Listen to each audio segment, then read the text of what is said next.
အင်္ဂလိပ်စာကောင်းချင်ဒီတစ်ချက်မမေ့နဲ့လုံးမင်္ဂလာပါသင်ကအင်္ဂလိပ်စာကိုပို့ပြီးကောင်းကောင်းရေးတတ်ဖတ်တတ်ပြောတတ်ချင်တယ်ဆိုရင် grammar ကိုမမေ့ပါနဲ့အင်္ဂလိပ်စာကိုမှန်ကန်ပြောတတ်ရေးတတ်ဖို့ grammar foundation ကအရေးကြီးပါတယ် grammar ပိုင်းကျွမ်းကျင်သွားတဲ့အခါမှာ writing ဘက်မှာပို့ပြီး professional ဆန်လာမယ် reading ဘက်ပိုကောင်းသွားမယ် speaking ဘက်မှာလည်းပိုပြီးတွက်လွတ်လာမယ်အဲ့ဒါကြောင့် grammar ကိုသေချာလေ့လာထားရင်စကားပြောတဲ့အခါယုံကြည်မှုရှိမယ်စာရေးတဲ့အခါလွယ်ကူမယ်နောက်ပိုင်းအလုပ်အတွက်ကျောင်းအတွက်လည်းအရန်အကျိုးရှိပါမယ်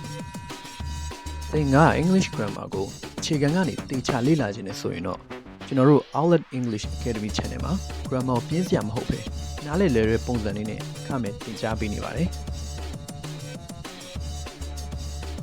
နိုင်ငံခြားတက္ကသိုလ်ကစာအုပ်တွေကို online ကနေစနစ်တကျနဲ့အလွယ်တကူသင်ကြားရမှာဖြစ်လို့အားလုံးကိုအတူတူလေ့လာဖို့ဖိတ်ခေါ်လိုက်ပါတယ်